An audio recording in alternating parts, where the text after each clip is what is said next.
Sir, i-ano ko lang, sir, yung second question ko po. Asking confirmation lang po if indeed the Ombudsman filed 9 counts of graft against Congressman Noel Rivera of Tarlac. Yes, we did. Flood control cases Yes, po ba ito? conflict of interest. May kasamang flood control. Conflict of interest, sir, as to why? Meron ba siya? Contractor. Meron siyang sariling construction firm na nanalo ng Contractor. may government contract? Contractor. Okay, sir. Thank you po. Sir, yung next ko po, what can we expect from the Ombudsman now that the Senate Blue Ribbon Committee deferred all flood control investigations po sa inyong office? It's really about time that it's given to us. All the evidence and all the statements are given to our office to do it. Ano yan eh? Meron na namang process na ginagawa to make sure that the ends of justice are met. And we're doing it. We're here every day. Kahit kahapon, walang pasok lahat, andito kami. Pumapasok kami, nagkatrabaho kami. Will this speed You up? were here. I think you know that. Oh. Will this speed up the filing of cases po before the Sandigan Bayan or any Yung other ano, lower yung- courts? yung- Yung kayo, since ombudsman na lang po yung mag-investigate, mas speed up po ba yung filing of cases? Well, it was a big help when the Senate was giving us the evidence. But I think that we have learned our way through already. Ano na kami? We're almost 10 months in office. Almost 10 months na kami. By, was it Monday? Ano ba ngayon? Monday ba? Oh, I was appointed 10 months ago on Monday. So that should be, by that time, our learning curve is there already. Natutunan na namin yung dapat matutunan dito. Sumandal. Sumandal. Malalaki likod dyan. Sir, update lang po on the Ombudsman's bid to enlist former Public Works Chief Manny Bonoan as state witness. Tuloy po pa po ba yan? We are still, he will be our witness. And we will act on the proper time. We're not frustrated by that. It's okay. It's something that the court, in its exercise of discretion, may not grant to us immediately. But it will happen. Yes, ang MR kami. Tsaka, hindi. He will still be a witness for us. He will cooperate with the government.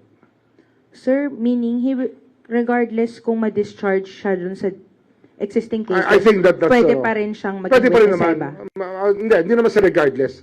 We still want him to be given a special status kasi nga, he's a cooperating witness. I think that it's very common in criminal law to have cooperating witnesses treated better than others. Sir Camille po from TV5. Sir, balikan ko lang po yung kay Martin Romualdez. So, I believe, sir, na you mentioned na po before na isa rin po sa mga pinagbasehan no, para dun sa application po ng PHDO against Romualdez, yung naging affidavit nga po nitong 18. Among others. Among Among sir. others. I mean, that's not the only evidence that we have. Marami kami ibang ebidensya pa. Pero sir, ano lang po yung assurance sa public? Kasi baka po isipin nila na, ayan na, nag-recant na yung iba, baka naman hindi natatayo Ang recantation ito. is frowned upon by the courts. That is the way that the courts are supposed to treat recantations. Especially, ito nga, twice na nag-issue ng testimonies against Romualdez, itong mga to. Kaya, when we bring them up as hostile witnesses, makikita nyo naman eh. Lalabas namin sila as hostile witnesses. Sir, what will happen doon sa apat na since nag-recant sila, itong affidavit ay They'll be dadalhin charged. ba dito? They'll be charged. What charge, sir? To be part of the, as part of the, we will do it. We will, as one of the accused. Na-charge namin sila.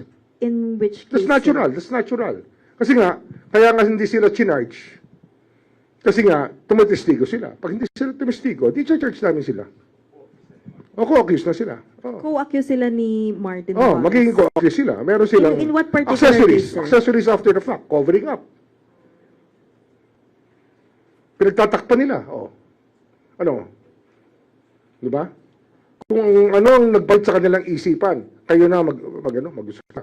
Ayaw, alangan naman ako magsabi kung ano nangyari dyan.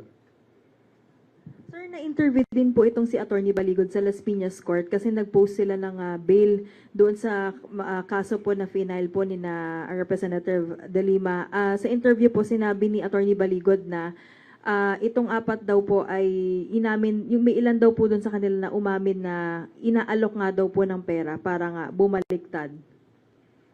Hindi ko alam eh. Kaya nga sabi ko nga yung credibility niya, credibility ng witnesses, we will see them in court. Sa korte na yan. Kasi you may make a big thing out of it, but I tell you, it's to our advantage. Makikita mo talaga how desperate that camp is to take away the witnesses against them because we have built a solid case already.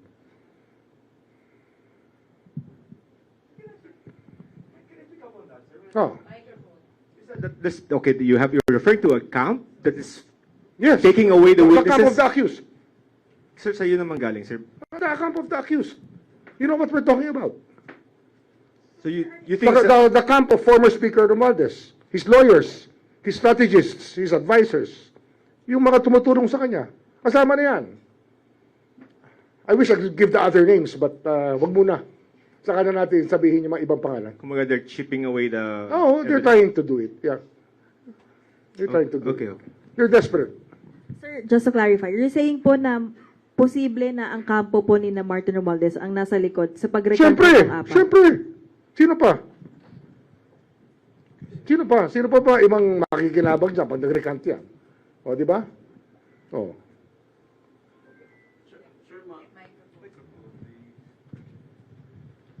Sir, dun, naging careless po ba ang ombudsman dun sa sunod-sunod na parang pagkatalo ng ombudsman, yung pagbasura ng Sandigan Bayan na malin sa mga kaso, si dating DPW Secretary Manuel Bunuan, tapos upang maging state witness laban kay dating speaker, ang pagkakalob ng anti-graft ng piyansa kay dating Senador Bong Revilla. Tapos itong pag-atras ng Meron na bang final decision? wala pa naman. Pero may So, tanong ko sa iyo, pag may wala pang final decision, Yes, sir. ano yon? Oh, this is a long war. And it's only a battle. And it's not even finished. Those battles are not even finished yet. Marami pa yan. Marami pa paglalabanan dyan. May epekto po ba yung Secretary, sir, dun sa, sa tumatakbong kaso ng ombudsman laban sa sa flood control? Anong epekto? Anong tanong yan? What question is that? What's your question? Next question. Thank you, sir. Thank you. Sir, so sa madaling sabi lang ano po sa para sa mga Parang ordinaryo. kargado kasi. Hindi, parang kargado. Parang gano'n lang. Anyway, sir, sa madali lang maunawaan ng mga kababayan natin dahil pumutok nga kagabi yung recantation issue na to. So, ibig sabihin po nito, paninindigan ng ombudsman yung pong mga nauna nilang sinabi at Paninindigan yung namin. kayo doon. At meron maglalabas kami ng testigo na sa lahat ng pangyayari sa pagpirma ng mga affidavit. So yung recant nila ron, sir, bahala na po sila kung sa korte po nila gagawin yun. Alright. Thank you, sir. Oh. Ombudsman, magandang hapon po. Grant Hilario from Bombo Radio. Sir, on other cases po, kumusta po yung investigation sa kaso naman doon sa energy kay Congressman Leviste and Senator Ligarda? Tuloy-tuloy. Tuloy-tuloy yung investigation namin. How about, sir, napabalita po na kinumpirma ng NBI na nakaalis na po si Senator Ligarda at si Representative Leviste? Yung ba tatakasan talaga nila? I don't think tatakas sila. Babalik yan. Okay, sir. Babalik yan. Naniniwala kami, babalik. Thank you, sir. Baka gusto nilang umuwi na nakaposas pag hindi sila bumalik, di ba? Sa bawat gising, sa bawat galaw, sino ka man sa ilalim